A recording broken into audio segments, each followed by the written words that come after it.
નમસ્કાર મિત્રો, વાત છે સુરતની. સુરત હીરાના તેજથી ચમકતું આ શહેર, જ્યાં રાત્રે પણ સુરત જેવો ઉજાસ હોય છે, પણ આ ચમકતી રોશનીની પાછળ હજારો ગરીબ પરિવારોના સપના પણ નમ થતા હોય છે. આવા જ એક નાના ઘરમાં 4 વર્ષની રિયાનો પોકાર ગુંજતો હોય છે. રિયાના પિતા લાલજીભાઈ આખો દિવસ કાળી મજૂરી કરીને જ્યારે ઘરે પાછા આવતા, ત્યારે રિયા દોડીને એમને ગળે પડી જતી. લાલજીભાઈના ખિસ્સામાં ક્યારેક 5 રૂપિયાની ચોકલેટ હોતી તો ક્યારેક ખાલી હાથ, પણ રિયા માટે તેના પિતાનો ખભો દુનિયાનું સૌથી મોટું સિંહાસન હતું. માતા સવિતાબેન પડોશમાં કામ કરીને થાકી જતી, પણ રિયાનું માસૂમ મોઢું જોઈને એ બધું જ દુઃખ ભૂલી જતી. એમની પાસે સંપત્તિ નહોતી, પણ સંતોષ હતો. પડોશીઓ કહેતા, સવિતા, તારા દીકરીના ભાગ્ય તો જો, ગરીબીમાં પણ આખું ઘર આનંદવન જેવું લાગે છે. પણ મિત્રો, ઈર્ષાના સાપને હંમેશા હસતા ચહેરાઓને જ ચૂબવું ગમે છે. કોને ખબર હતી કે આ શાંતિ તોફાન પહેલાંની છે. વેકેશનના દિવસો આવ્યા. લાલજીભાઈએ વિચાર્યું કે દીકરીને થોડા દિવસ મારા મોટાભાઈના ઘરે લઈ જઈએ. કાકાનું ઘર ખૂબ મોટું હતું, આંગણું વિશાળ હતું, સુખ સાહેબી હતી. રિયા તો રાજી થઈ ગઈ કે એને મોટા ઘરમાં રમવા મળશે. ભાઈઓ વચ્ચે અતૂટ પ્રેમ હતો, પણ ત્યાં વસતા હતા કાકી મંજુલાબેન. તેમના મનમાં કંઈ બીજું જ ચાલતું હતું. મંજુલાબેન પાસે ઘરેણાં હતા, મોંઘી સાડીઓ હતી, પણ સંસ્કાર અને શાંતિનો અભાવ હતો. જ્યારે પણ રિયાના વખાણ થતા કે સવિતાબેનની ઈમાનદારીની વાતો થતી, ત્યારે મંજુલાબેનનું લોહી ઉકળવા લાગતું. એમને વાત મંજૂર નહોતી થતી કે એક મજૂરી કરનાર પરિવારને આટલો પ્રેમ કેમ મળી શકે. કાકીના હૃદયમાં જન્મેલી આ ઈર્ષા હવે એક રાક્ષસી રૂપ લેવા જઈ રહી હતી. એ ઉપરથી તો રિયાના માથે હાથ ફેરવતી, પણ અંદર ખાણે એ વિચાર કરતા હતા, આ છોકરીનું હાસ્ય મારે છીનવી લેવું છે. થોડા દિવસ પછી ઘરમાં સત્યનારાયણની કથાનો પ્રસંગ હતો. આખું ઘર મહેમાનોથી ભરેલું હતું. હવનના ધુમાડામાં ભક્તોનો માહોલ હતો. રિયા લાલ ફ્રોક પહેરીને આખા ઘરમાં પતંગિયાની જેમ ઉડતી હતી. સાંજ પડી, આરતીની તૈયારી થઈ રહી હતી, અને અચાનક સવિતાબેનની છાતીમાં ધ્રાસકો પડ્યો. રિયા ક્યાંય દેખાતી નહોતી. રિયા, રિયા! આખા ઘરમાં સન્નાટો છવાઈ ગયો. રિયાના પિતા અને કાકા ગલીએ ગલીએ દોડ્યા, પણ રિયા જાણે પૃથ્વી ગળી ગઈ હોય કે આકાશ ફાડીને નીકળી ગઈ હોય.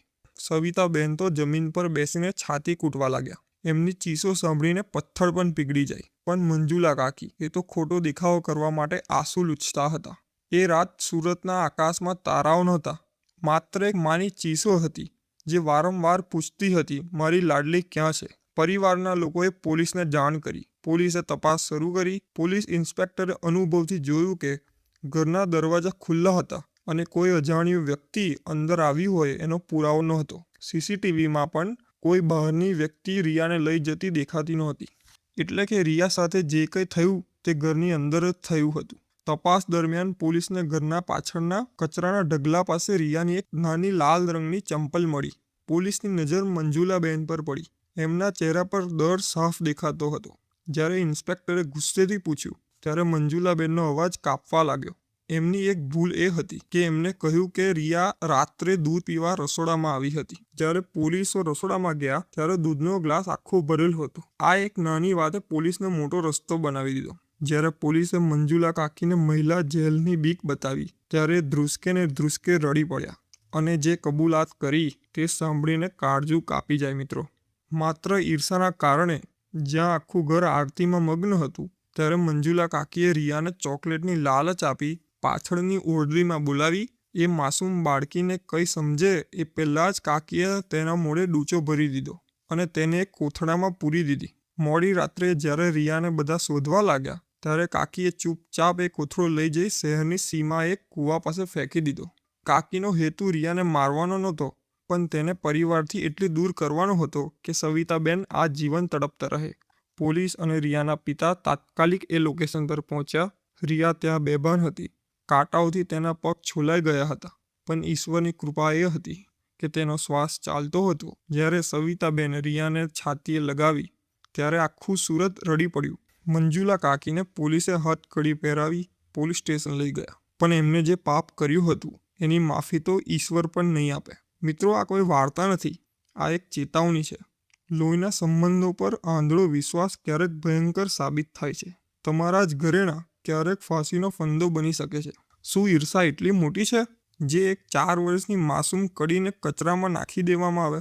આજે રિયા તો બચી ગઈ, પણ લોહીના સંબંધો પરથી વિશ્વાસ ઉઠી ગયો. જો તમને આ વાર્તા ભાવુક લાગી હોય તો કોમેન્ટ જરૂરથી લખજો અને દરેક માતા પિતા સુધી આ વિડીયો પહોંચાડજો. અને તમને આવા જ વિડીયો જોવા હોય તો અમારી ચેનલને સબસ્ક્રાઈબ કરવાનું ભૂલશો નહીં. ધન્યવાદ.